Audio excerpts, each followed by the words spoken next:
Bien, como habéis podido apreciar, supongo que os habréis dado cuenta de que la oración ha quedado inconclusa.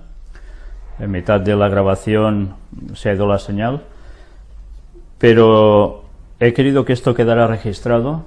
Hemos decidido no cortar el anterior trozo de oración, precisamente para deciros algo en concreto. Sabéis, este tema venimos preparándolo desde hace... Bien, yo he de deciros la verdad, quizá hace más de 2 años que estoy trabajando en este tema y ha llegado el momento de presentarlo. Y precisamente ayer por la noche, cuando estaba intentando compilarlo todo para ya empezar a hacer los PowerPoints junto a mi hija, las 3 personas que estábamos aquí en mi casa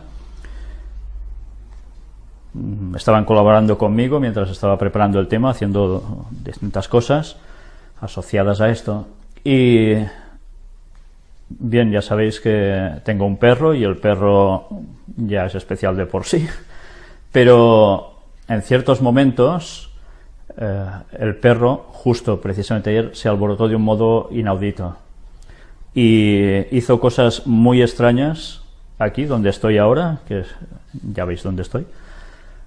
Y fue precisamente el momento en que era la preparación del tema en concreto. Hizo unas formas extrañas con sus patas y con su cara, etcétera, etcétera. Pero, ¿sabéis? Yo estaba notando que había una presencia extraña. Una presencia mala, como cuando ya sabéis, los que me habéis seguido durante todos estos años, las experiencias que he tenido precisamente sobre ataques diabólicos directamente. Y sabéis, cuando habéis vivido este tipo de experiencias ya notáis cuando hay una presencia que no es precisamente muy divina.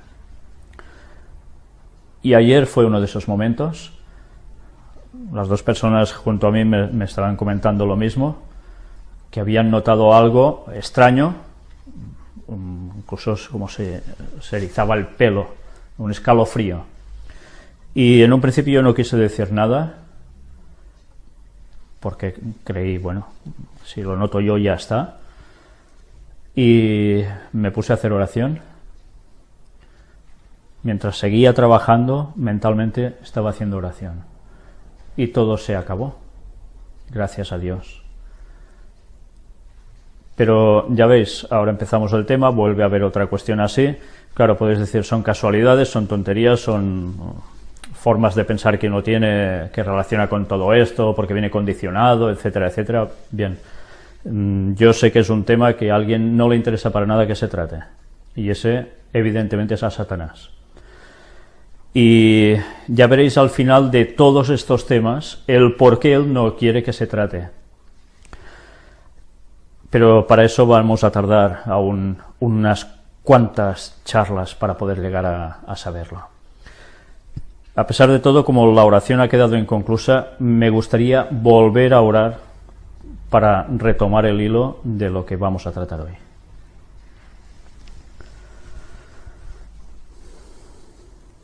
Padre, una vez más nos acercamos a ti para implorar que el Espíritu Santo esté con nosotros, que tus palabras sean las que salgan a través de mi boca y que todo lo que presentemos aquí, hoy y todo el resto de días, que sea conforme a tu palabra.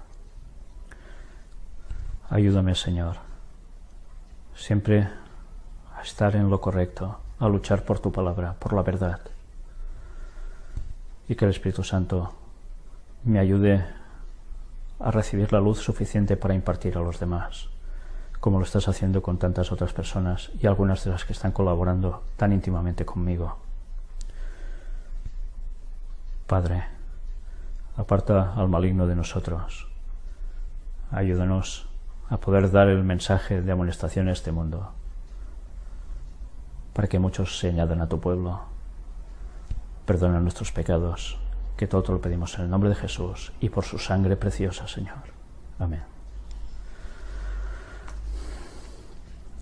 Pues bien, hecha esta introducción con la cual no contaba, la verdad, me gustaría remitiros a un texto que se halla en el libro de Apocalipsis, capítulo 22, y que es un versículo en concreto que pertenece, evidentemente, a todo el capítulo 22, que estuve leyendo precisamente para concluir el tema del tercer Elías, el largo tema del tercer Elías, que para tanto ha llegado a dar. Y precisamente este texto es el que se sitúa en el versículo 20. El que da testimonio de estas cosas dice: ciertamente vengo en breve. Amén. Sí, ven, Señor Jesús. Parece que sea un texto para concluir. Pues bien, creo que esta vez va a ser quizás una de las pocas veces en que se utiliza para iniciar un tema. Amén, sí, ven, Señor Jesús. Ciertamente dice: vengo en breve. Si bien en breve podemos saber en qué momento va a venir Jesús, hay señales que se nos dan a través de toda la Biblia, pero también, aún y así nos preguntamos, ¿pero hay un momento determinado en el cual este hecho que va a acontecer pueda ser sabido por la población, por el pueblo de Dios en concreto?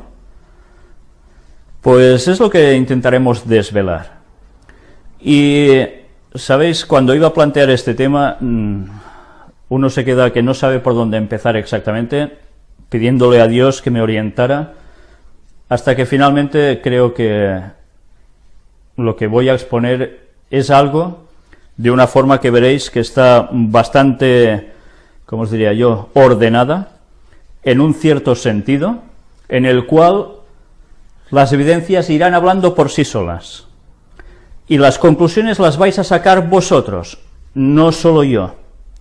Y esto es algo esencial, vital, porque no se trata de dar textos para manipular a la gente o citas del espíritu de profecía para hacer lo mismo, sino que se trata de buscar la verdad en todo ello. Y para esto vamos a ir viendo muchos textos de la Biblia, muchas citas del espíritu de profecía. Hoy, entre ellos, va a ser uno de los días en los cuales más vamos a ver. Después aún nos ceñiremos más al texto bíblico. Pero ya para no dilatar más esta presentación, vamos a empezar precisamente con las imágenes. Vamos a ver, primero de todo, algo que creo que es el momento de partida para todos estos temas. Os remito, para una mejor comprensión de esta temática, a visionar las conferencias de El Gran Engaño, en sus apartados de Puertas Dimensionales y los estudios bíblicos de El Tercer Elías. Aquí encontráis la web oficial donde podréis encontrar todas las conferencias, todas las temáticas al respecto, y vais a ver, cuando os ciñáis a estas que os digo en concreto, a estos apartados, que ya se ha dado muchísimo tema al respecto, y que las personas que lo han seguido han llegado a sus propias conclusiones, y si os digo la verdad, todas las personas que me han escrito, no puedo decir de que no sean nada acertados, sino totalmente lo contrario. Por eso os remito a esta página, no para hacer una propaganda, mira, está haciendo propaganda de su blog, no, es porque hemos venido tratando de este tema en dos lugares distintos, Puertas Dimensionales como conferencias, El Tercer Elías como estudios bíblicos, y hemos visto la confluencia de ambos temas de un modo impresionante. Y aún vamos a verlo más, creo que mucho más. Por tanto, digo esto, porque ya sé que hay personas que entran nuevos, normalmente entran nuevas a ver una temática que uno puede presentar y no saben nada, y entonces quizás se llevan alguna sorpresa. Pues bien, por cierto, de Puertas Dimensionales no hace falta que empecéis por la primera parte, podéis avanzar más, no recuerdo exactamente en qué número, pero eran prácticamente ya quizás de las últimas 7, 8 o 10, no lo sé. Aunque las otras también son recomendables, porque a partir de allí es como entenderéis qué nos ha llevado hasta esto. Pero dicho esto, vamos a empezar por las palabras de Jesús mismo sobre el día y la hora de su retorno. Estad atentos, si tenéis Biblias, cogedlas, por favor. Vamos a ver las palabras más utilizadas cuando se trata este tema. Mateo capítulo 25, versículo 13 nos dice: velad, pues, porque no sabéis el día ni la hora en que el Hijo del Hombre ha de venir. No sabemos el día ni la hora en que Jesús va a volver. ¿Alguien de vosotros sabe el día y la hora? Yo no. Jesús está diciendo esto. Por tanto, ya con este texto, ya hay unos argumentos tremendos para un sector muy importante de creyentes, para una postura en concreto.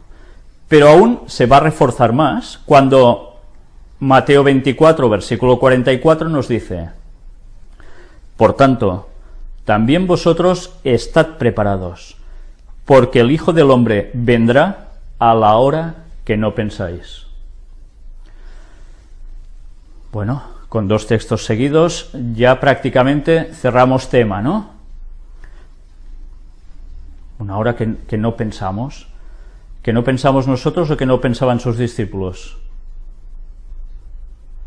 Bien, pues vamos a ver otro texto más después de esta interrogante. Mateo 24, 36, el texto por excelencia, espada en la mano para todo el mundo que debate este tema, que tiene una cierta postura, claro. Pero del día y la hora nadie sabe, ni aun los ángeles de los cielos, sino solo mi Padre. Y con este texto ya podría concluir la conferencia o el estudio, llamadle lo que queráis, de hoy para siempre. Cierro y me voy. Pues no, no lo voy a hacer. No lo voy a hacer porque deberemos examinar todo esto y mucho más para ver si las conclusiones que enseguida sacamos al leer este texto son acertadas o no. Y por eso a partir de ahora voy a pediros que tengáis el espíritu de oración al Señor, al Padre, pidiendo saber y discernir todo lo que a partir de ahora vais a ver. Y que seamos tan sinceros, pero tan sinceros, que algún día delante del trono de Dios no podamos decir: ah, yo no sabía nada, porque no habrá excusa. Ahora tenéis la posibilidad de cerrar ya la temática, no seguirla, o poder querer saber más. En vuestras manos está. Os lo pensáis 2 segundos, y si habéis decidido seguir, voy a seguir. Citas de Ellen White sobre Cristo y el Espíritu Santo en su doble naturaleza, humana y divina. Y estad atentos, porque esto es algo que debemos recordar.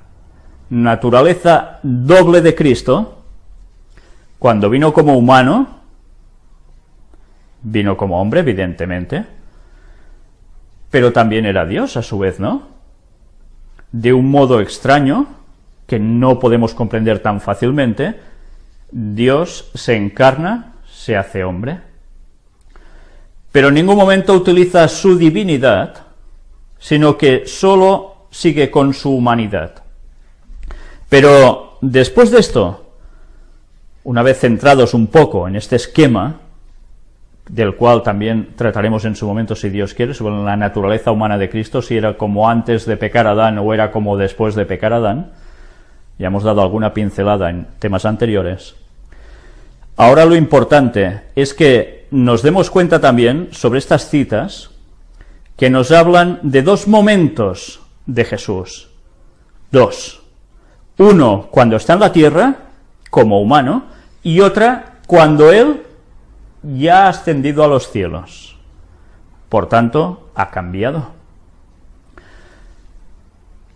Veamos cómo precisamente en este libro, Nuestra elevada vocación, encontramos unas citas en las páginas 154 y 155, muy, pero que muy interesantes.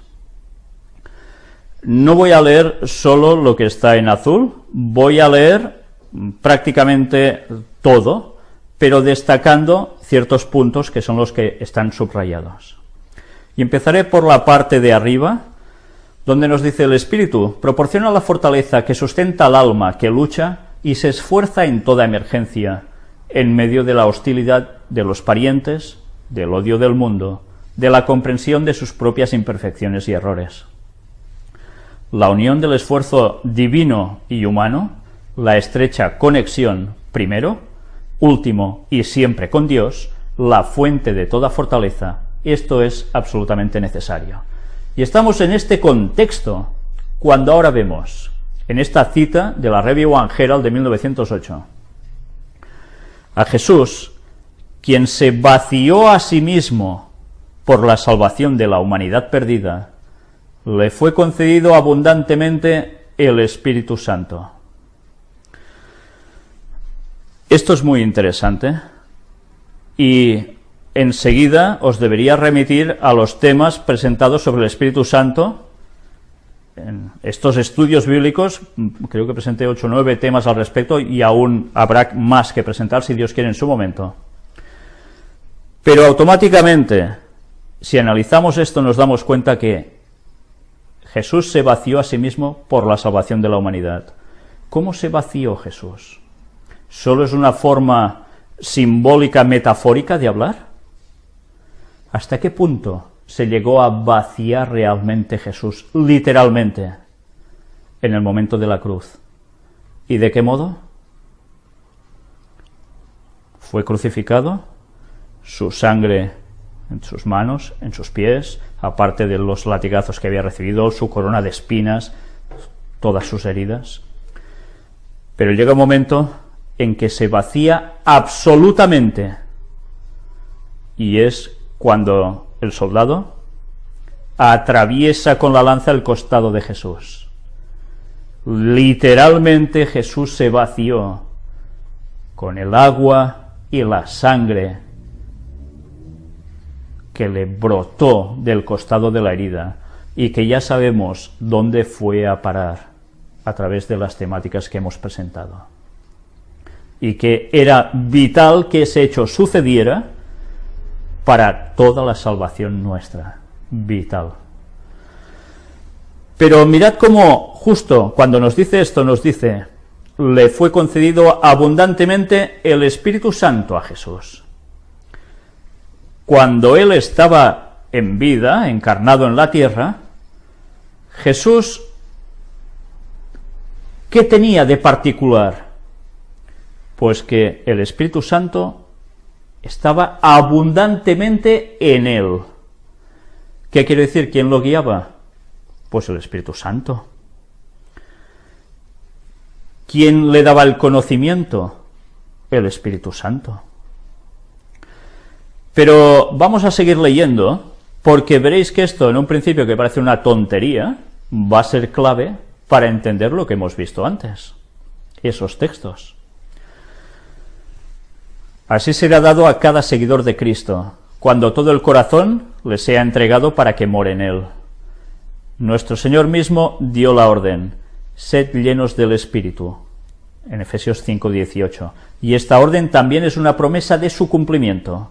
Fue del agrado del Padre que en Cristo habitara toda la plenitud y que en Él estemos completos. En los últimos temas que hemos estado presentando junto a Ángel, estuvimos hablando precisamente de esta unidad entre Cristo y ¿quién? Su iglesia, su pueblo, participando los dos de esa herida de la cual hay una sanación, la herida de su costado, la que nos da la vida y el paso, esa puerta hacia el cielo. Pero mirad cómo dice una vez más, estamos completos. Cristo está también, ¿de qué modo? Con toda la plenitud. ¿Plenitud de qué? ¿A qué plenitud se está refiriendo que tiene Cristo?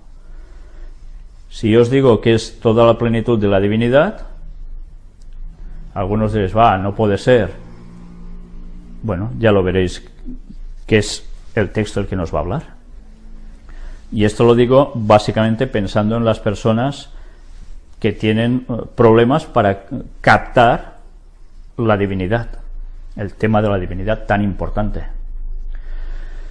Luego nos sigue diciendo el representante de Cristo, y cita un versículo, y cuando Él venga, convencerá al mundo de pecado, de justicia y de juicio.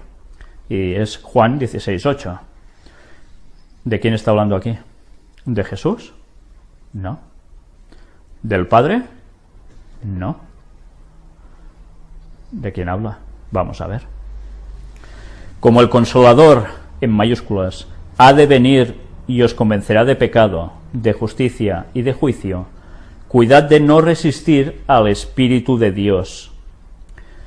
Estad dispuestos a discernir lo que Él os revele. Someted vuestra voluntad, los hábitos que por tanto tiempo habéis idolatrado y que os son peculiares, para que podáis recibir los principios de la verdad. ¿De quién está hablando aquí? Del Espíritu. Pero para recibirlo y para comprender todo, nos está diciendo algo muy importante. Nuestros hábitos que por tanto tiempo hemos idolatrado y que son peculiares, fuera, al margen, desechados. ¿Vamos a hacer a Dios a nuestra altura o nosotros hemos de llegar a la altura de Dios? Tantas veces molesta algo en nuestras vidas que lo más fácil es empezar a decir esto es mentira, esto es falso, esto, y así una cosa tras otra. Todo por no ser sinceros y decir, Señor, esto que tú me propones no me interesa, porque yo quiero otros derroteros para mi vida. Pues estemos atentos. Esto es desechar el Espíritu, es resistirlo. Cristo nos ha proporcionado, al costo de un sacrificio y sufrimiento infinitos, todo lo que es esencial para el éxito en la lucha del cristiano. El Espíritu Santo proporciona poder y capacita al hombre para vencer. El gobierno de Satanás debe ser subyugado mediante el poder del Espíritu. Es el Espíritu el que convence de pecado y quien, con el consentimiento del ser humano, expele el pecado del corazón. La mente entonces es puesta bajo una nueva ley, la ley real de la libertad. O sea que sin el Espíritu, olvidémonos. Satanás es el que va a gobernar. Y va a gobernar nuestras vidas. No rechacemos el Espíritu Santo como tal, porque es el Consolador que tenía que venir. Pero mirad ahora qué nos dice. El Señor Jesús obra mediante el Espíritu Santo porque es su representante.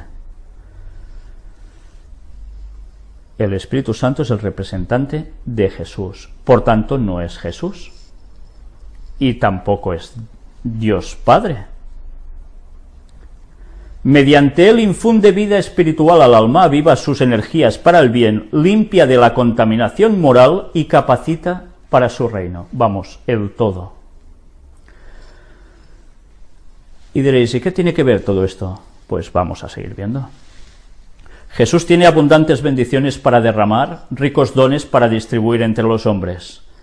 Él es el consejero admirable, infinito en sabiduría y fortaleza. Y si reconocemos el poder de su Espíritu y nos sometemos para ser moldeados por Él, estaremos completos en Él. ¿Qué pensamiento es este?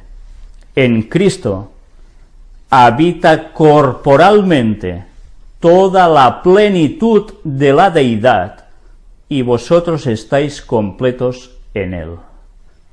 Colosenses 2, 9 y 10. Por tanto, en Cristo habitaba corporalmente toda la plenitud de la deidad.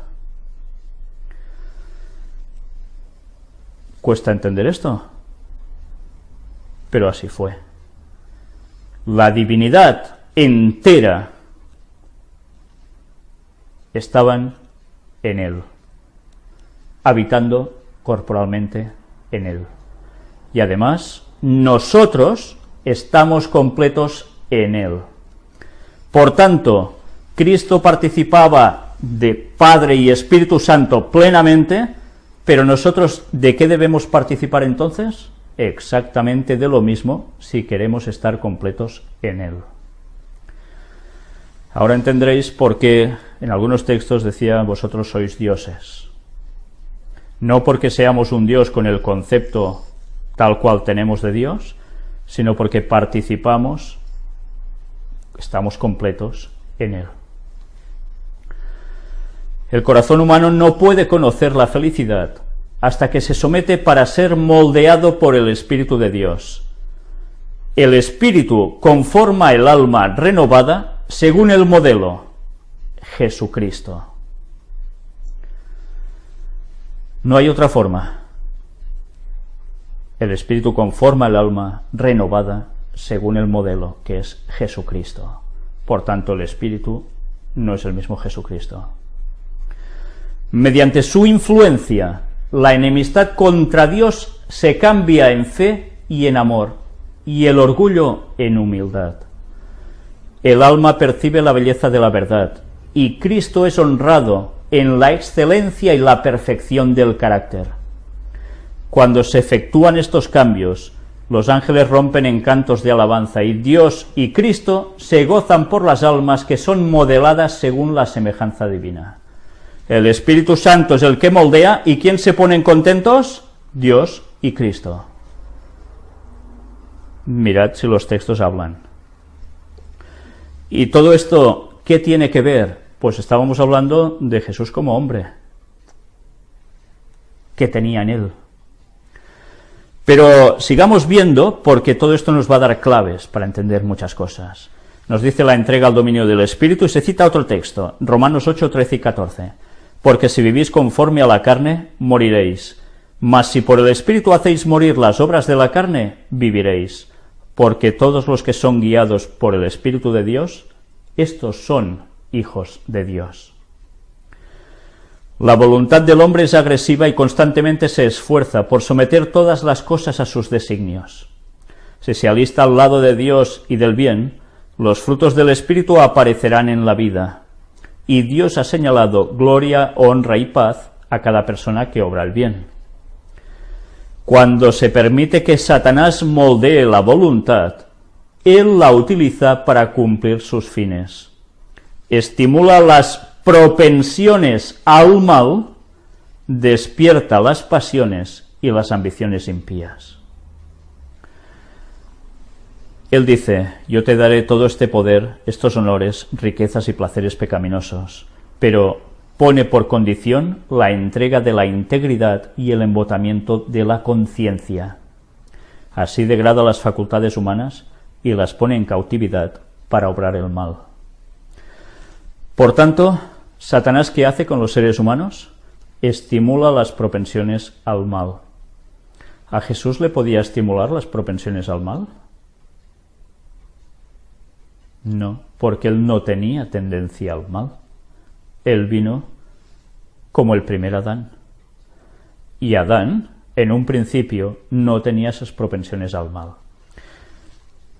Precisamente esta mañana mi hermano Josep ha presentado un tema muy interesante en el cual se denotaba cuánto tiempo estuvo Adán sin pecar desde que fue creado. Y diréis, ¿y todo esto qué tiene que ver con si hay fecha o no para la venida de Cristo?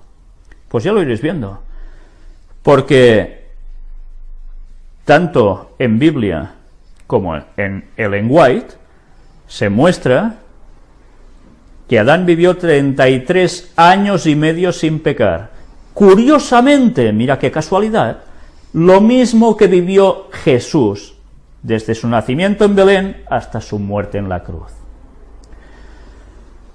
33 años debían transcurrir del límite también puesto sobre Jesús para ver si caía en lo mismo durante ese periodo de tiempo tal como cayó Adán.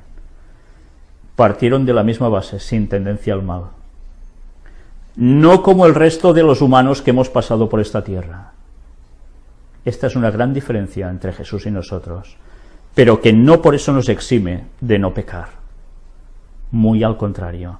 Pero todo eso es para algo y también lo veremos en su momento. Pues ya nos damos cuenta que realmente hay una propensión al mal, pero Jesús no la tenía. Y nosotros sí. Pero conociendo que Jesús tenía estas particularidades, evidentemente él fue engendrado del Espíritu Santo, nosotros no. Nosotros hemos tenido un padre, mi padre se llamaba Domingo San Vicens, el tuyo no lo sé, pero todos hemos tenido un padre carnal, Jesús no. Salvando esa diferencia, por eso es una semejanza, pero no una igualdad total, hemos de tener presente que a pesar de todo, Jesús vino como humano, y como humano dejó aparcada su divinidad, y a partir de allí, él habló como ¿qué? Como humano. Y en ciertos momentos hacía referencia ¿a qué? A su divinidad anterior a la reencarnación. Pero, ¿a través de qué sabía él todo esto? ¿Por qué podía hablar también de todo ello? Si vino como humano. Alguien lo orientó y lo hemos visto. Abundantemente el Espíritu Santo le fue concedido. El Espíritu Santo es el que le daba el conocimiento. Pero ¿qué más? Cristo en su encarnación dependía absolutamente del Espíritu Santo. Aparcó su divinidad.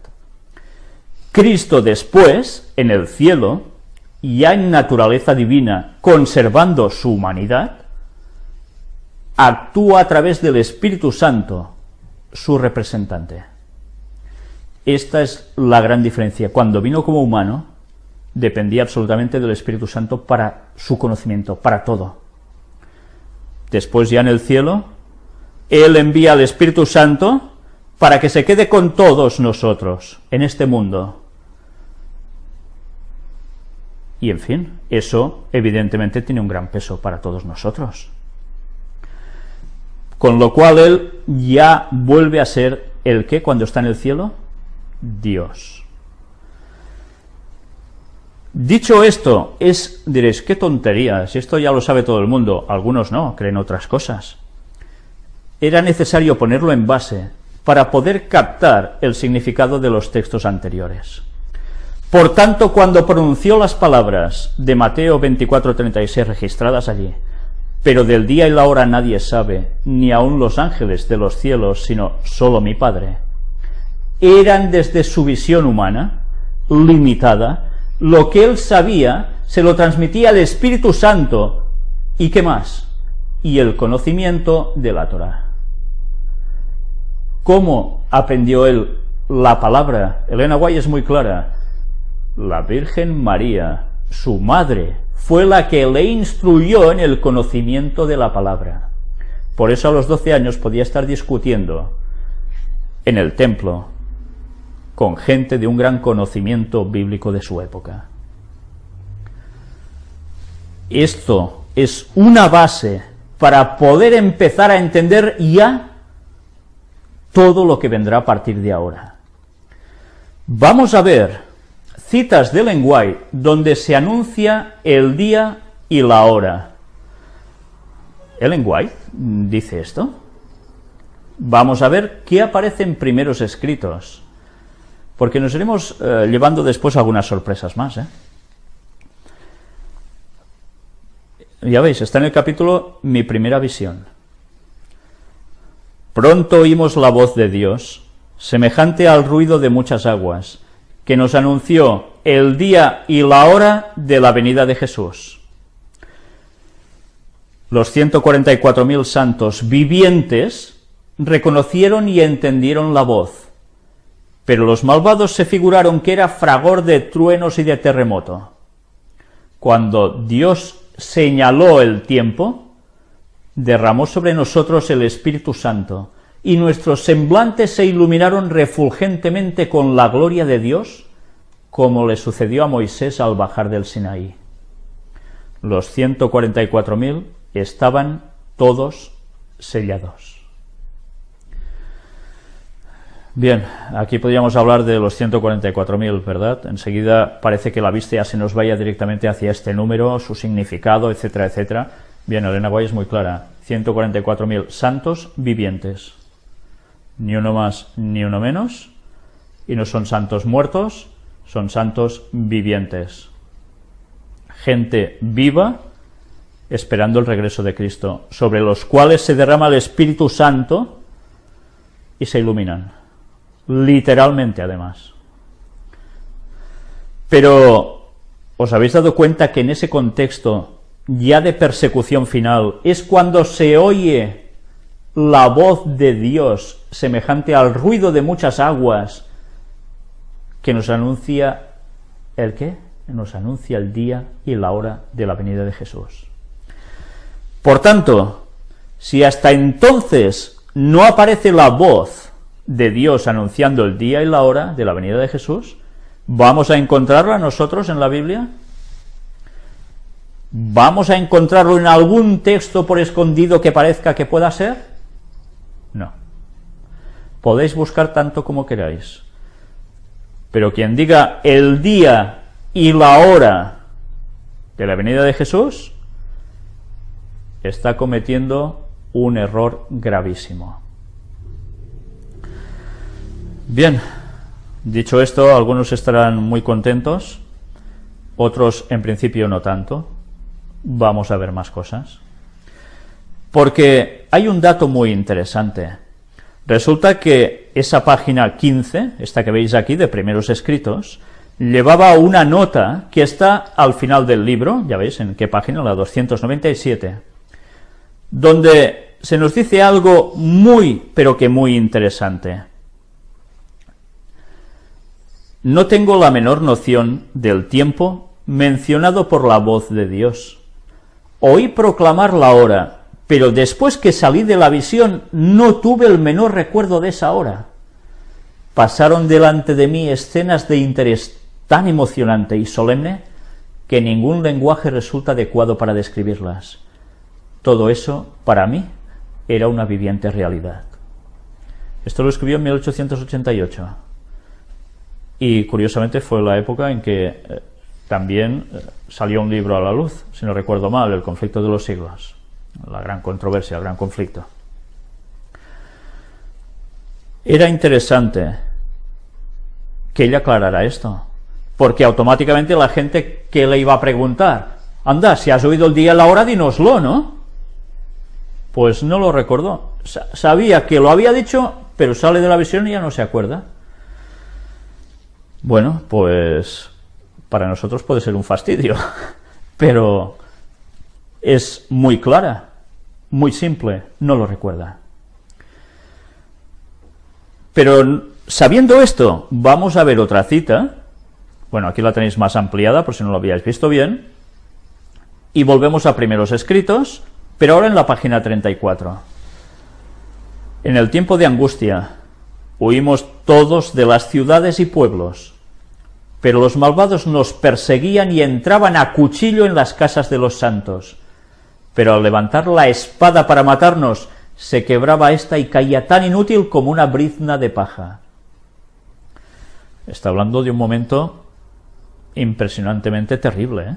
La persecución sobre el pueblo de Dios final, entrando casa por casa de los santos para ir a asesinarlos. Pero no pueden. Entonces clamamos día y noche por la liberación, y el clamor llegó a Dios. Y mirad qué descripciones da ahora. Salió el sol y la luna se paró.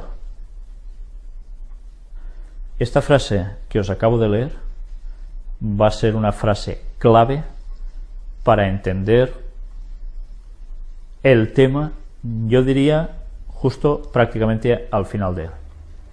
Salió el sol y la luna se paró. Pero ahora no os lo voy a explicar, todo en su momento. Cesaron de fluir las corrientes de aguas. Aparecieron negras y densas nubes que se entrechocaban unas con otras.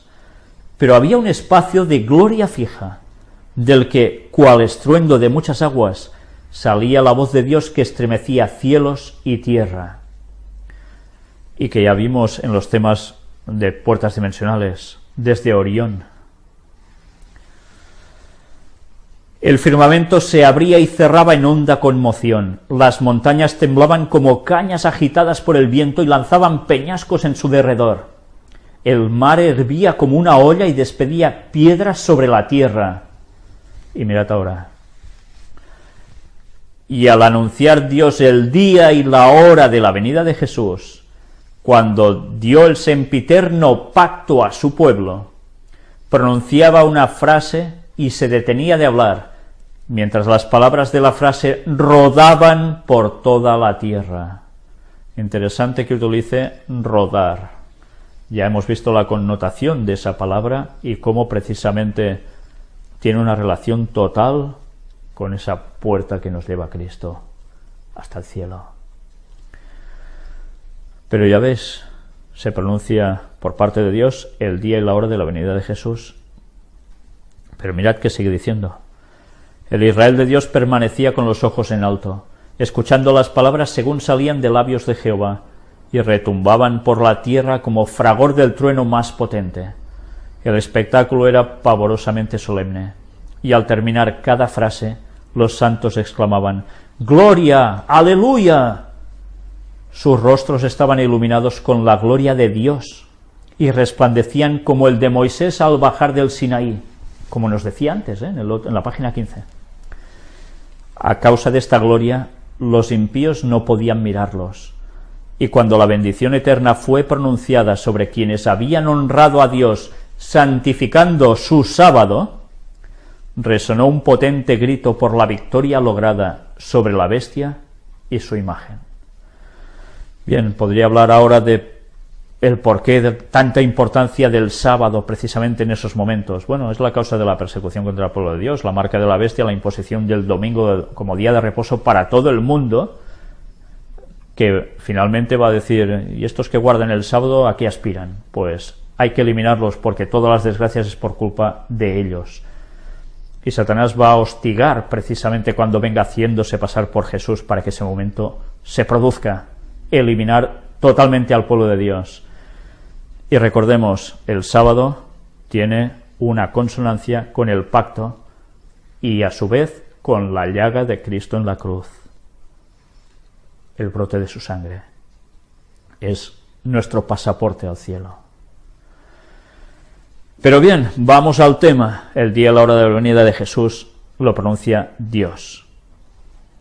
Dicho esto, creo que ya es más que suficiente entre las palabras de Jesús y las palabras que escribe el Espíritu de Profecía para decir, pues no hay que buscar día y hora. ¿Estáis de acuerdo conmigo? Quien diga que no, está contradiciendo el texto bíblico. Vamos a ver ahora, después del chasco de 1844, se siguieron poniendo fechas al retorno de Cristo. Vamos a hacer un poco de historia muy rápida, os lo explico en 4 frases.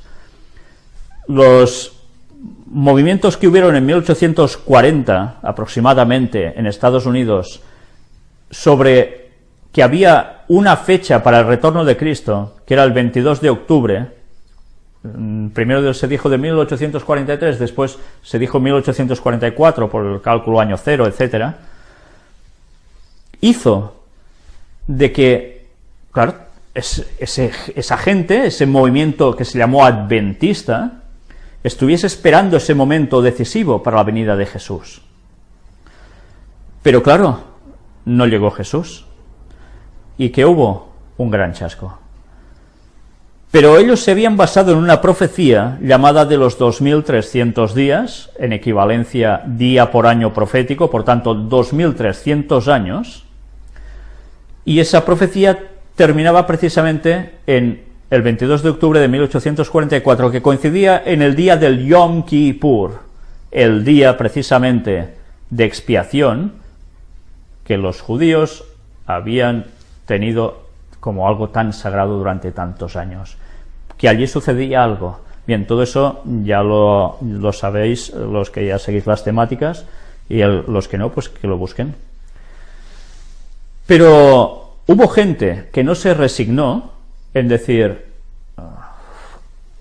algo falla aquí, y por tanto vamos a mirar esta profecía de los 2300 años, si la ponemos finalmente en otra fecha, para que Jesús vuelva.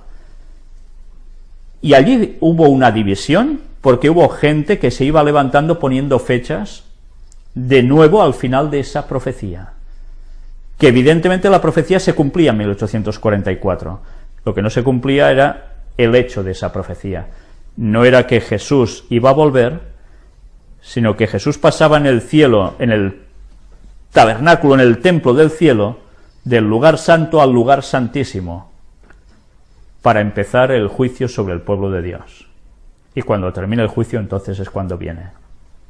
Pero hubo gente que, no, yo seguiré poniendo fechas porque seguro que Jesús viene en otra fecha distinta, pero aplicándolo a esa profecía. Mirad lo que os estoy diciendo, aplicándolo a esa profecía. ¿Estoy diciendo una tontería? Bien, pues lo iremos viendo. Ahora vamos a ver citas de Ellen White sobre poner fechas a la segunda venida de Jesús.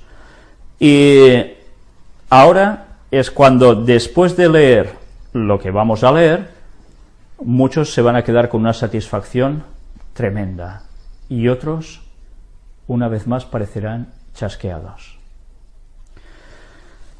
Os advierto que lo que vamos a leer está en Primeros Escritos, para empezar, y es esto de aquí. Luego iremos viendo aún más textos, más citas. Mirad, en esta página 22, en español, de Primeros Escritos, nos habla de una situación. Os voy a poner en contexto con lo que os he explicado ahora, porque ya sabéis que los contextos donde se dan las palabras pueden ser muy importantes. Ella escribe: en aquel tiempo había fanatismo en el estado de Maine. Algunos evitaban todo trabajo y despedían de la fraternidad a cuantos no querían aceptar sus opiniones al respecto, así como algunas otras cosas que ellos consideraban deberes religiosos. Bueno, los fanatismos, que a veces conllevan tantas cosas bárbaras. Dios me reveló esos errores en visión y me envió a sus hijos extraviados para que se los declarase. Pero muchos de ellos rechazaron rotundamente el mensaje y me acusaron de amoldarme al mundo. Por otro lado, los adventistas nominales me acusaron falsamente de fanatismo, y algunos, con impiedad, me llamaban dirigente del fanatismo, que en realidad yo estaba procurando corregir. Vaya acusaciones, muy fuertes. Adventistas nominales, les soltaban esto. Pero mirad ahora qué dice. Diferentes fechas fueron fijadas en repetidas ocasiones para la venida del Señor, y se insistió en que los hermanos las aceptasen. Pero el Señor me mostró que todas pasarían, porque el tiempo de angustia debía transcurrir antes de la venida de Cristo, y que cada vez que se fijara una fecha y ésta transcurriera, ello no podría sino debilitar la fe del pueblo de Dios. Por enseñar esto se me acusó de acompañar al siervo malo que decía en su corazón: mi señor tarda en venir. Pues mirad si ella en esta situación lo debió pasar fatal, pero para aclarar las cosas dijo lo que tenía que decir, no se calló. Os repito, esta gente estaba poniendo terminación a la profecía de los 2300 días, a la misma, en años posteriores a 1844, en los cuales ellos creían que Jesús iba a volver, pero Elena White les decía: esto no puede suceder porque antes tiene que venir el tiempo de angustia, hay que pasar por allí. Ya sabéis que ahora hay muchas religiones evangélicas que se han adherido al rapto secreto, que la Iglesia no va a pasar por ningún problemón, que van a ser abducidos, llevados fuera de aquí al cielo, salvos, y el mundo lo va a pasar fatal mientras ellos ya están por allí pululando. Esto es una enseñanza totalmente falsa, que los jesuitas se encargaron de infiltrar al mundo protestante, y con un éxito realmente tremendo, pero totalmente fuera del lugar de la Biblia. Esto jamás lo habían creído los protestantes, jamás, hasta que pasó lo que pasó. Pero es cierto que muchas personas siguen esto y no lo saben, no saben el origen de esta enseñanza. Buscadla, por favor, porque os vais a llevar una sorpresa de que os han estado mintiendo. Pero ella decía: va a venir el tiempo de angustia antes de la venida de Cristo. Por tanto, no pongáis fechas, porque antes vendrá eso. Pero bien, ellos, ¿de qué la tildaron? De fanática. Y ahora vamos a leer en Mensajes Selectos, tomo 1, todo este capítulo, el 23. Mirad ya con qué titular lo recibimos. Cuidaos de fijar fechas. No os toca a vosotros saber los tiempos o las sazones. Este es el titular de este capítulo, con el cual muchos ya pueden decir: pues apaga y vámonos, ¿para qué hablar más? Vamos a ver qué pone aquí. Pues nada, leamos. Después de haber padecido, se presentó vivo con muchas pruebas indubitables, apareciéndoseles durante 40 días y hablándoles acerca del reino de Dios. Y estando juntos, les mandó que no se fueran de Jerusalén, sino que esperasen la promesa del Padre, la cual les dijo: oísteis de mí. Porque Juan ciertamente bautizó con agua, mas vosotros seréis bautizados con el Espíritu Santo dentro de no muchos días. Entonces los que se habían reunido le preguntaron diciendo: Señor, ¿restaurarás el reino a Israel en este tiempo? Y les dijo: no os toca a vosotros saber los tiempos o las sazones, que el Padre puso en su sola potestad. Hechos 1, del 3 al 7. Que le dijo a los discípulos: no os toca a vosotros saber los tiempos o las sazones. ¿A ellos o a ningún ser humano en toda la historia? ¿Esto se extrapola a todos? ¿Se extiende a todos? Los discípulos estaban ansiosos de saber el tiempo exacto de la revelación del reino de Dios, pero Jesús les dijo que no podían saber los tiempos ni las sazones, pues el Padre no los ha revelado. Comprender cuándo debía restaurarse el reino de Dios no era lo más importante que ellos debían saber. Ellos debían saber. Habían de ser hallados siguiendo al Maestro, orando, esperando, velando y trabajando. Habían de ser representantes ante el mundo del carácter de Cristo. Mirad que esto dice que está extraído de un sermón predicado en Lansing, Michigan, el 5 de septiembre de 1891. Recordad el año, 1891. ¿Por qué os digo recordad el año? Porque luego iremos recordando unos cuantos años que van a ir saliendo aquí para aclarar algo sumamente importante. De momento, lo que primero ya nos damos cuenta con esto es que ellos no podían conocer ese momento. ¿Por qué? Porque tenían una función por hacer muy clara. Ahora imaginaos que a los discípulos les dice: mirad, hasta de aquí 2000 años esto no se acaba. ¿Qué hubiesen hecho ellos? ¿Cómo hubiesen reaccionado? ¿No se hubiesen hundido quizás?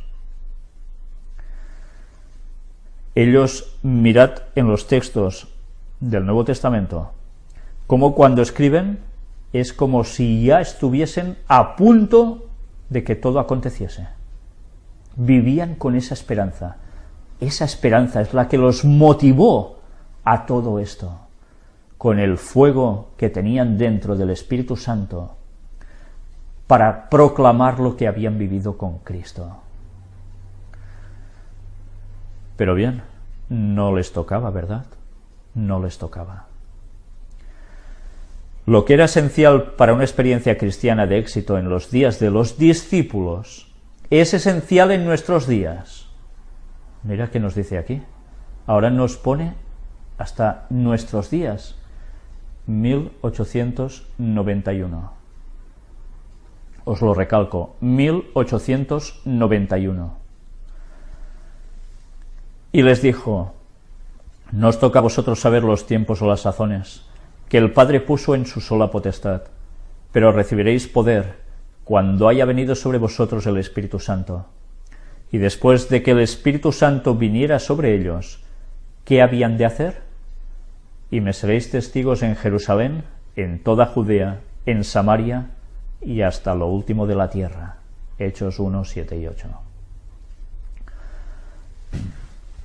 Aprovechad las oportunidades presentes, dice. Esta es la obra en que también nosotros hemos de ocuparnos. En vez de vivir a la expectativa de alguna oportunidad especial de excitación, hemos de aprovechar sabiamente las oportunidades presentes, haciendo lo que debe hacerse a fin de que sean salvas las almas. En vez de consumir las facultades de nuestra mente en especulaciones acerca de los tiempos y las sazones que el Señor ha dejado en su sola potestad y ha retenido de los hombres, hemos de entregarnos al control del Espíritu Santo, a la ejecución de los deberes actuales, a dar el pan de vida, sin mezcla de opiniones humanas, a las almas que están pereciendo por la verdad. Los deberes actuales, 1890 y qué? 1, ¿no? Pues sí. Satanás está siempre dispuesto a llenar la mente con teorías y cálculos que desvíen a los hombres de la verdad presente y los inhabiliten para dar el mensaje del tercer ángel al mundo. Siempre ha sido así, pues nuestro Salvador con frecuencia tenía que hablar reprochando a los que se entregaban a especulaciones y estaban siempre haciendo preguntas en cuanto a cosas que el Señor no había revelado. Jesús había venido a la tierra para impartir importantes verdades a los hombres y deseaba impresionar su mente con la necesidad de recibir y obedecer sus preceptos e instrucciones y de efectuar sus deberes actuales. Y sus pláticas eran de tal naturaleza que impartían conocimiento para su uso inmediato y diario. Por tanto, ¿cuál es el primer objetivo que debemos tener? La predicación del Evangelio, vivir el Evangelio, darlo a los demás de todos los modos posibles, mientras nosotros nos vamos preparando también, por supuesto. Dijo Jesús: esta es la vida eterna, que te conozcan a ti, el único Dios verdadero, y a Jesucristo, a quien has enviado. Juan 17:3. Todo lo que fue hecho y dicho tenía este único propósito en vista: asegurar firmemente la verdad en la mente de ellos, para que pudieran conseguir vida eterna. Ese era el objetivo, que consiguiesen la vida eterna. Jesús no vino para asombrar a los hombres con grandes anuncios de algún tiempo especial cuando ocurriría algún gran acontecimiento, sino que vino para instruir y salvar a los perdidos. No vino para despertar curiosidad y complacerla, pues sabía que eso sólo aumentaría el apetito por lo curioso y lo maravilloso.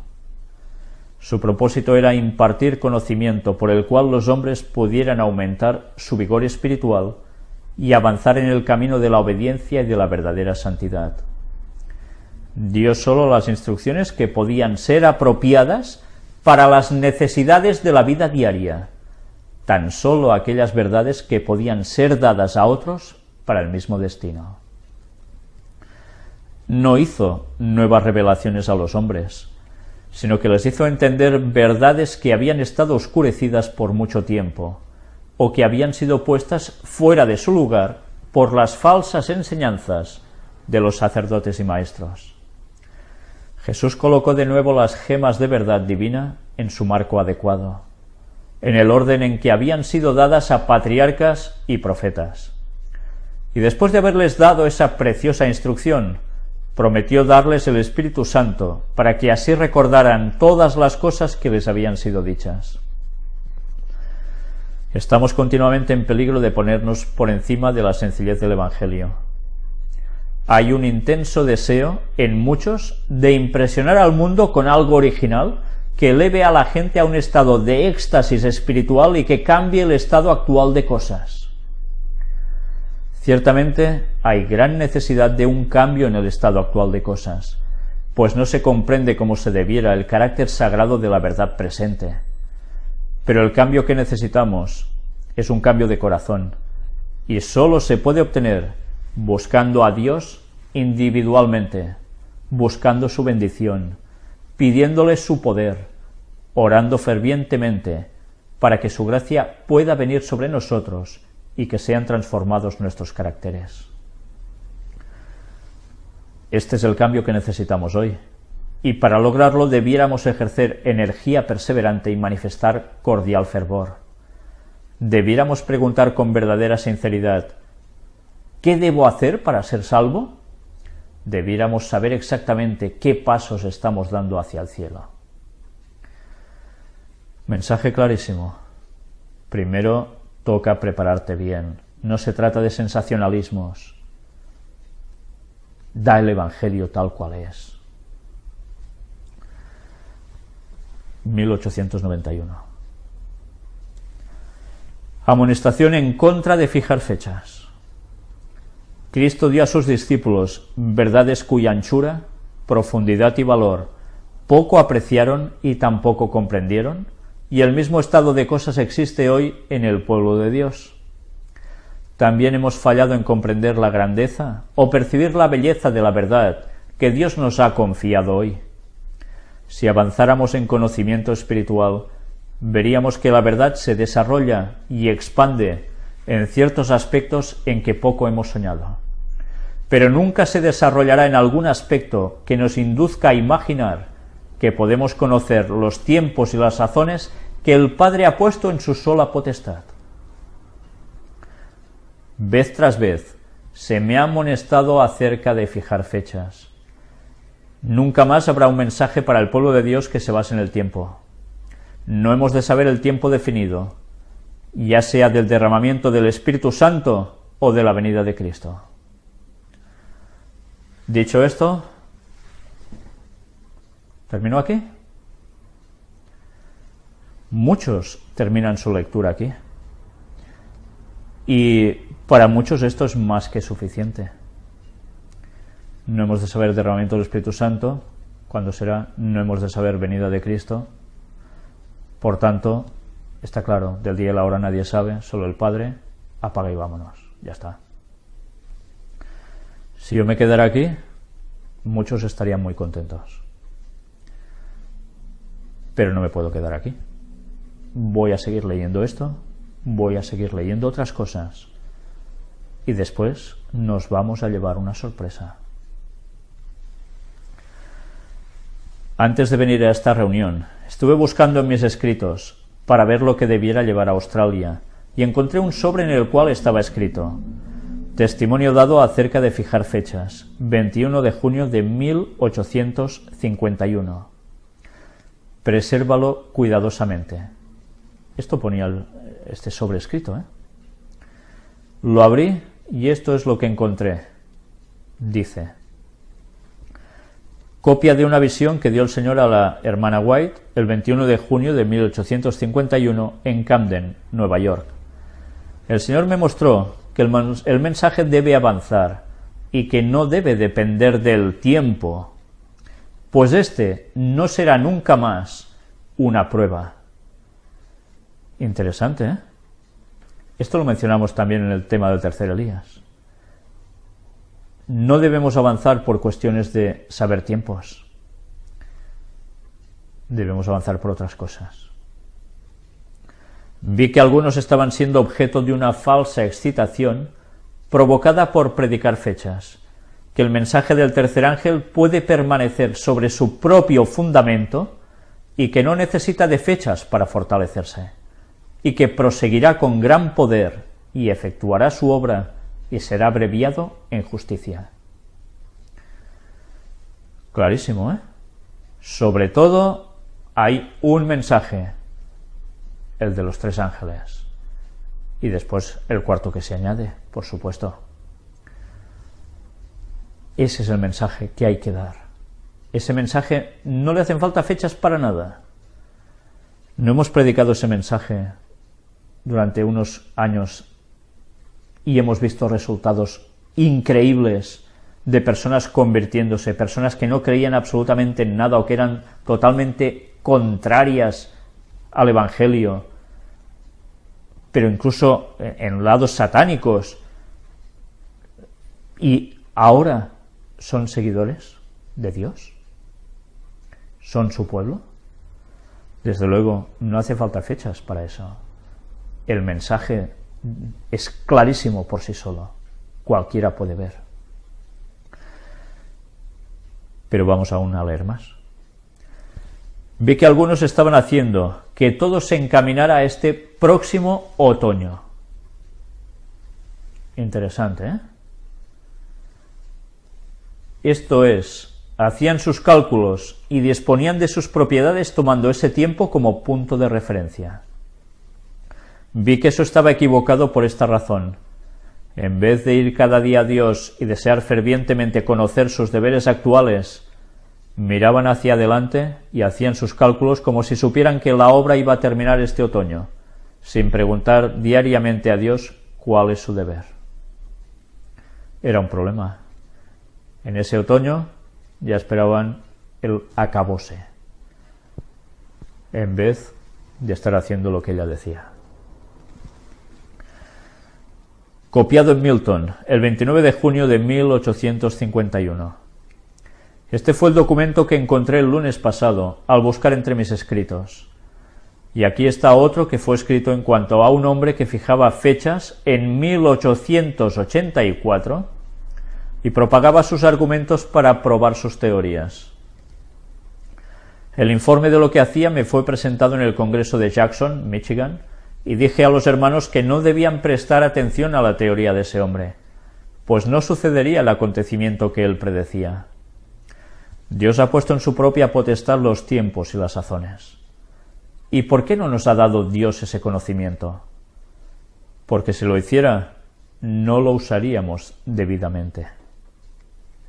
Ese conocimiento provocaría entre los hermanos un resultado que retardaría grandemente la obra de Dios de preparar a un pueblo que pueda resistir en el gran día venidero. No hemos de vivir dependiendo de la excitación originada por fechas especiales. No hemos de enfrascarnos en especulaciones en cuanto a los tiempos y las sazones que no ha revelado Dios. Jesús ha dicho a sus discípulos que velen, pero no fijándose en una fecha definida. ¿Os habéis dado cuenta de todo lo que está diciendo, Para analizar prácticamente frase por frase. Una fecha haría retardar la obra grandísima que se tenía que hacer de preparar a un pueblo para Dios, para ese día venidero. Bueno, ¿por qué? ¿En qué años estaba escribiendo ella esto? 1800 y pico, ¿verdad? no era un 1900. Si esa gente hubiese sabido que Cristo no vendría en sus días aún, ni en los días un poco después tampoco, ¿qué hubiese pasado? Sus seguidores han de estar en la posición de los que están atentos a las órdenes de su capitán. Han de velar, esperar, orar y trabajar a medida que se acercan al tiempo de la venida del Señor. Pero nadie podrá predecir precisamente cuándo será ese tiempo, pues no sabéis el día ni la hora. Nadie lo podría precisar, día y hora. No podréis decir que Cristo vendrá dentro de 1, 2 o 5 años. Tampoco debéis posponer su venida diciendo que quizá no se produzca ni en 10 ni en 20 años. Estas frases han sido muy pronunciadas por muchas personas para sostener un punto que se cree que es totalmente vital. Pues dicho esto, me gustaría que lo fueseis conservando en vuestras mentes, porque aún vamos a seguir viendo más. Tengamos las lámparas despabiladas y ardiendo. El deber del pueblo de Dios es tener sus lámparas despabiladas y ardiendo, ser como los hombres que esperan que el novio vuelva de la boda, el novio en mayúsculas. No tenéis un momento que perder descuidando la gran salvación que os ha sido provista. Está llegando a su fin el tiempo de gracia de las almas. Está siendo sellado el destino de los hombres día tras día. Y aún de esta congregación no sabemos cuán pronto cerrarán los ojos muchos en la muerte y serán preparados para la tumba. Estaba hablando a gente de su momento que estaba allí, Ahora debiéramos considerar que nuestra vida transcurre rápidamente, que no estamos seguros ni un momento, a menos que nuestra vida esté escondida con Cristo en Dios. ¿Qué venía a decir con todo esto? Tú no sabes cuándo te vas a morir. Tú no sabes lo que vas a durar. Por tanto, prepárate. ¿No es nuestro deber estar aguardando algún tiempo especial en el futuro cuando se haga alguna obra especial en nuestro favor? Sino avanzar en nuestra obra de amonestar al mundo, pues hemos de ser testigos de Cristo hasta los confines de la tierra. Ese es nuestro deber. Nos rodean por doquier a los jóvenes, los impenitentes, los inconversos. ¿Y qué estamos haciendo por ellos? Padres, en el ardor de vuestro primer amor, ¿estáis procurando la conversión de vuestros hijos o estáis enfrascados en las cosas de esta vida hasta el punto de que no hacéis esfuerzos fervientes para ser colaboradores con Dios? ¿Apreciáis la obra y misión del Espíritu Santo? ¿Comprendéis que el Espíritu Santo es el instrumento por el cual hemos de llegar a las almas de los que nos rodean? Cuando termine esta reunión, os iréis de aquí y os olvidaréis de las fervientes exhortaciones que se os han hecho. Será dejado sin atender el mensaje de amonestación y se escurrirá de vuestro corazón la verdad que habéis oído, como agua que se escurre de una vasija rota. Dice el apóstol: por tanto, es necesario que con más diligencia atendamos a las cosas que hemos oído, no sea que nos deslicemos. Porque si la palabra dicha por medio de los ángeles fue firme, y toda transgresión y desobediencia recibió justa retribución, ¿cómo escaparemos nosotros si descuidamos una salvación tan grande? La cual, habiendo sido anunciada primeramente por el Señor, nos fue confirmada por los que oyeron, testificando Dios juntamente con ellos, con señales y prodigios y diversos milagros, y repartimientos del Espíritu Santo según su voluntad. Hebreos 2, del 1 al 4. Y vamos a seguir leyendo un poco más aún. El mensaje del tercer ángel está creciendo hasta convertirse en un fuerte pregón. Y no debéis sentiros libres de descuidar el deber actual y todavía abrigar la idea de que, en algún futuro? ¿Seréis los receptáculos de una gran bendición cuando se efectúe un maravilloso reavivamiento sin ningún esfuerzo de vuestra parte? ¿Cuánta gente está esperando esto en la iglesia? Sí, va a haber un reavivamiento. Uy, qué bien, entonces ya cuando llegue, va a llegar y ¿qué? Si no te has preparado, tú te quedas en reavivamiento, ¿eh? No hay vuelta de hoja aquí.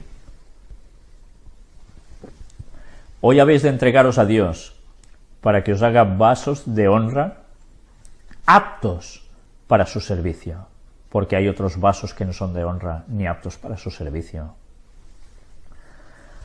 Hoy habéis de entregaros a Dios para que seáis vaciados del yo, vaciados de la envidia, los celos, las malas conjeturas, las contiendas, de todo lo que deshonre a Dios.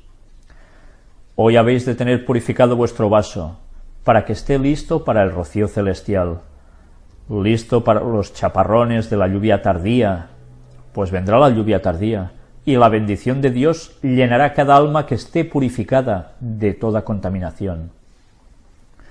Nuestra obra hoy es rendir nuestra alma a Cristo, para que podamos ser hechos idóneos para el tiempo del refrigerio de la presencia del Señor, idóneos para el bautismo del Espíritu Santo. Esto está escrito en The Review and Herald, 22 de marzo de 1892. Os he dicho, quedaos con las fechas, con los años de estos escritos, porque esto va a ser muy, pero que muy importante. Sigue diciéndonos aquí, el tiempo no ha sido revelado.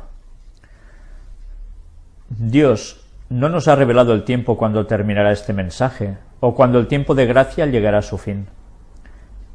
Aceptemos las cosas reveladas para nosotros y para nuestros hijos, pero no procuremos saber lo que ha sido mantenido secreto en los concilios del Todopoderoso. Nuestro deber es velar, trabajar y esperar, trabajar cada momento por las almas que están prontas para perecer. Hemos de mantenernos caminando continuamente en las pisadas de Jesús, trabajando de acuerdo con sus planes, dispensando sus dones como buenos mayordomos de la múltiple gracia de Dios. Satanás estará listo para dar a cualquiera que no aprende diariamente de Jesús un mensaje especial de su propia creación a fin de anular la maravillosa verdad para este tiempo. Cuidado con eso, ¿eh?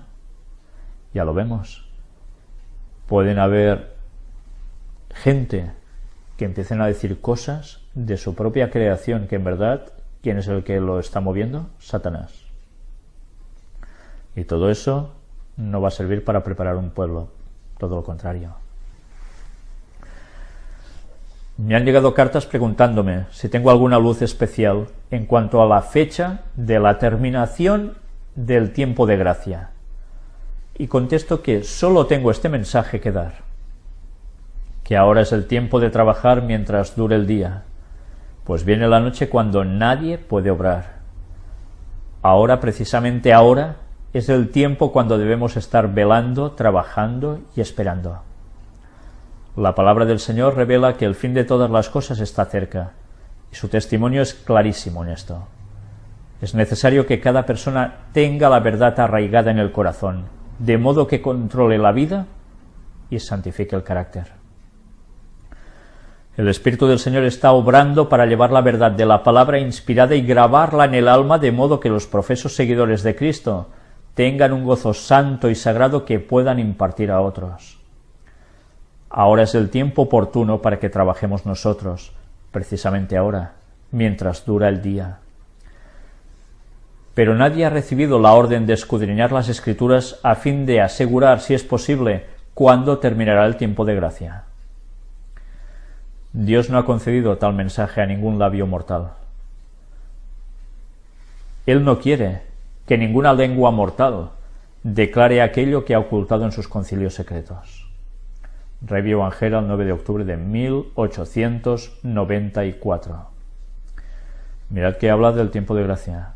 Yo he conocido personas y bueno, eran puntales dentro de sus iglesias, gente que ahora alguno de ellos ya es fallecido incluso, por edad, por muy mayor, en los cuales siempre se daba una característica, y eran ir haciendo planos para poner fechas al fin del tiempo de gracia. Y por tanto, después lo otro ya iba viniendo todo. Curiosamente, todos esos planos ahora no son nada, porque esas fechas fueron pasando y los chascos fueron siguiendo. Pero ha sido una cuestión ¿de qué? ¿De no leer? ¿De no ser sinceros? ¿Se han equivocado porque no han tenido más luz? Yo no voy a juzgarlos, no lo sé. Pero desde luego no era lo correcto. Al menos esto parece que se desprende de estos escritos, ¿verdad? Pues iremos viendo más cosas. Velad y orad. Y atención aquí. No tengo ningún tiempo específico del cual hablar. Cuando se efectuará la efusión del Espíritu Santo, cuando descenderá del cielo el ángel poderoso y se unirá con el tercer ángel en la terminación de la obra de este mundo. Está hablando del cuarto ángel, ¿eh? ¿Sabéis? Hay aún creyentes que ignoran de que hay 3 ángeles con mensajes y después se añade otro, el cuarto, el que aparece en Apocalipsis 18, que refuerza a los de Apocalipsis 14. Mi mensaje es que nuestra única seguridad radica en estar listos para el refrigerio celestial, con nuestras lámparas despabiladas y encendidas. Cristo nos ha dicho que velemos, porque el Hijo del Hombre vendrá a la hora que no pensáis. Velad y orad, es la consigna que nos es dada por nuestro Redentor. Día tras día hemos de buscar la inspiración del Espíritu de Dios para que Él pueda efectuar la obra que le incumbe en el alma y el carácter. Oh, cuánto tiempo ha sido malgastado prestando atención a cosas baladíes, o sea, sin importancia, absurdas. Arrepentíos y convertíos, para que sean borrados vuestros pecados, cuando vengan los tiempos del refrigerio de la presencia del Señor. Review Angera, 29 de marzo de 1892. Bien, pues ahora hay otra lectura más. Aparece en Mensajes Selectos, tomo 2. Pero no os lo voy a leer ahora. Os lo voy a leer mañana, si Dios quiere. Donde vamos a seguir viendo estas citas que son tan impresionantes, que dejan, parece ser tan a las claras, que cualquiera que diga que hay una fecha está sentenciado. No va bien. No hay día, no hay hora, solo el Padre lo sabe. Y hemos visto que el Padre es el que va a pronunciar con su mismísima voz esas palabras anunciándolo. ¿Y en qué momento? Muy poco, bueno, prácticamente casi al mismo final de la historia de esta humanidad, justo antes del regreso de Cristo. Pero quizás algunos hoy se irán a dormir con una sensación extraña. ¿Cómo puede ser que ahora Víctor esté diciendo esto? Con todos los temas que ha presentado antes, ¿qué le ha pasado? ¿Se ha vuelto loco? ¿Es un vendido? ¿Qué le pasa a Víctor? Bien, pues veréis qué le pasa a Víctor. Porque Víctor, no por ser el más listo de la clase, ni mucho menos, va a mostrar escritos aún del espíritu de profecía y textos bíblicos que nos van a dejar perplejos a muchos. Y no os quedéis solo con lo que he presentado ahora. Sigo diciendo, todo lo anterior presentado, puertas dimensionales, el tercer Elías, allí se ha mostrado una de datos impresionantes, impresionantes a tal punto que además son totalmente incontestables, no se pueden contradecir, porque sería ir contra la palabra de Dios, no la mía, la palabra de Dios. Pero hoy, cuando algunos de vosotros, sé que siguiendo las temáticas diréis, entonces, estoy confundido, ya no sé qué pensar, pues os voy a decir una cosa, poneos a orar y a buscar la verdad. Y iréis quizás a dormir pensando, ¿cómo puede ser? Pero buscad por vosotros mismos. Ahora quizás estaréis confundidos. No he terminado el tema, ¿eh? Este tema nos va a deparar muchas sorpresas. Porque a veces, ¿sabéis? Las películas empiezan de un modo, ¿verdad? Y sobre todo cuando es la típica película del asesinato en un hogar donde hay mucha gente y ya sabéis, termina siendo el mayordomo, ¿no? Y de repente, ¡uy, sorpresa! Pues quizás no es el mayordomo. Bien, pues veremos esas sorpresas. No prejuzguéis aún nada con lo que he presentado, sencillamente quedaos con todos los datos que os he mostrado aquí y especialmente con esas fechas de las cuales os he hecho mención, porque veréis que al final os vais a llevar una grata sorpresa y después dormiréis mucho mejor, seguro. Pero bien, me gustaría terminar con una oración.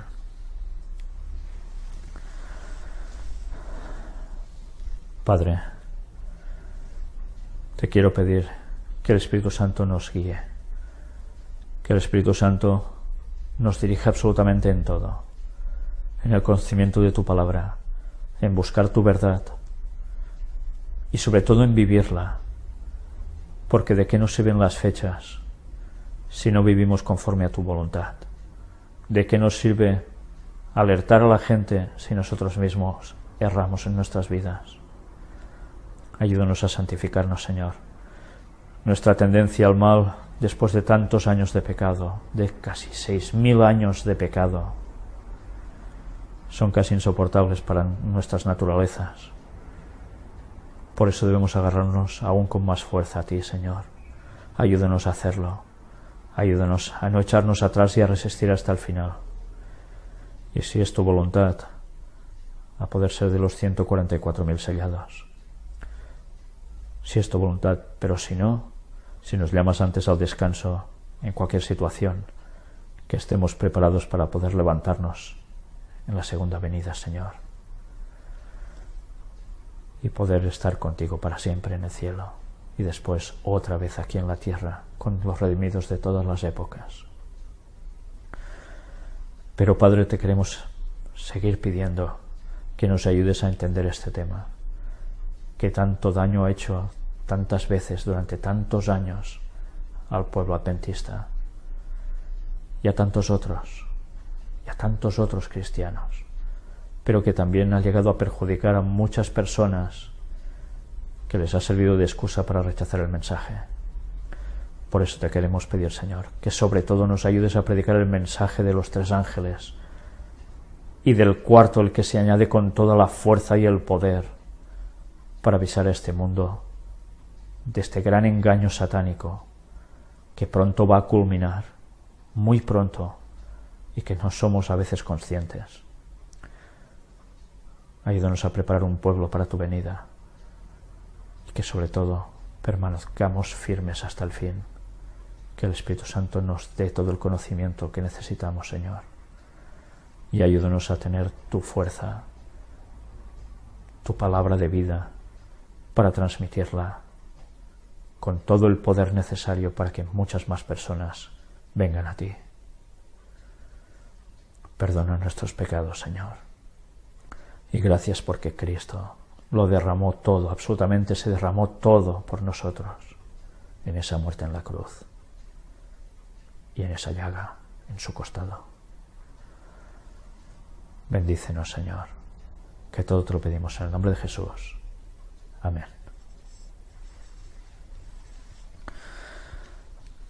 Pues mañana va a haber más. Si Dios quiere, empezaremos la temática alrededor quizás de las 6 de la tarde, 7 como mucho. Y creo que aún vais a quedar más, diría yo, impregnados de un conocimiento, de unos escritos que a veces no analizamos, que son tan necesarios que conozcamos y que nos van a servir para después de ver estas temáticas, que recordad no terminan ni hoy ni mañana, para que una vez con ese conocimiento podamos ir ahí afuera, adventistas y no adventistas, y darles un mensaje en concreto, para el cual hemos sido llamados todos nosotros, y muchos más se añadan. Pues nada, buenas noches a los que estáis aquí en mis latitudes, y a los otros pues que terminéis de pasar un feliz sábado. Hasta pronto, si Dios quiere.